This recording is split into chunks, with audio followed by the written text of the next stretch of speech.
Esther 2.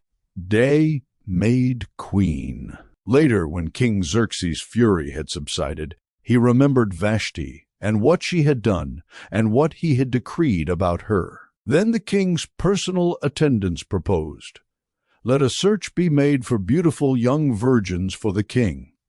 Let the king appoint commissioners in every province of his realm to bring all these beautiful young women into the harem at the citadel of Susa.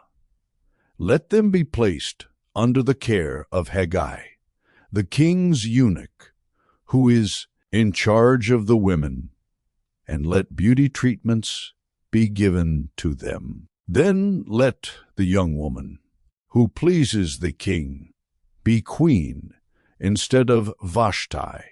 This advice appealed to the king, and he followed it.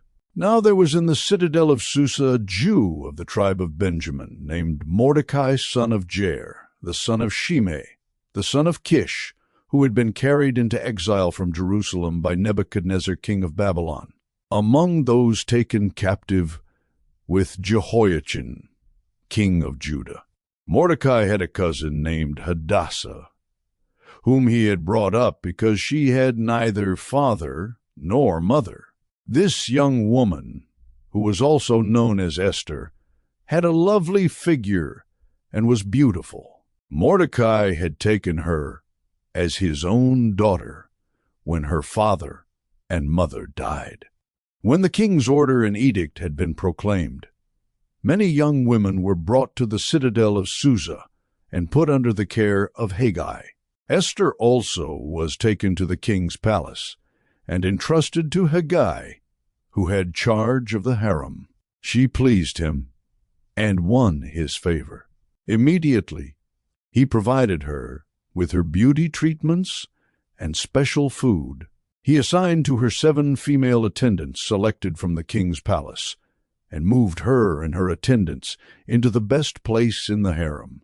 Esther had not revealed her nationality and family background, because Mordecai had forbidden her to do so. Every day he walked back and forth near the courtyard of the harem to find out how Esther was and what was happening to her. Before a young woman's turn came to go in to King Xerxes, she had to complete 12 months of beauty treatments prescribed for the women, 6 months with oil of myrrh and 6 with perfumes and cosmetics. And this is how she would go to the king. Anything she wanted was given her to take with her from the harem to the king's palace. In the evening she would go there, and in the morning return to another part of the harem to the care of Shashgaz, the king's eunuch, who was in charge of the concubines. She would not return to the king unless he was pleased with her and summoned her by name. When the turn came for Esther, the young woman Mordecai had adopted, the daughter of his uncle Abihail, to go to the king, she asked for nothing other than what Haggai, the king's eunuch who was in charge of the harem, suggested. And Esther won the favor of everyone who saw her.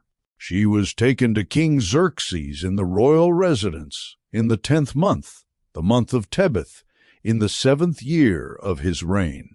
Now the king was attracted to Esther more than to any of the other women, and she won his favor and approval more than any of the other virgins. So he set a royal crown on her head and made her queen instead of Vashti. And the king gave a great banquet, Esther's banquet, for all his nobles and officials. He proclaimed a holiday throughout the provinces and distributed gifts with royal liberality. Mordecai uncovers a conspiracy. When the virgins were assembled a second time, Mordecai was sitting at the king's gate. But Esther had kept secret her family background and nationality, just as Mordecai had told her to do, for she continued to follow Mordecai's instructions as she had done when he was bringing her up. During the time Mordecai was sitting at the king's gate, Bigthana and Teresh, 2 of the king's officers who guarded the doorway, became angry and conspired to assassinate King Xerxes. But Mordecai found out about the plot and told Queen Esther, who in turn reported it to the king, giving credit to Mordecai. And when the report was investigated and found to be true, the two officials were impaled on poles.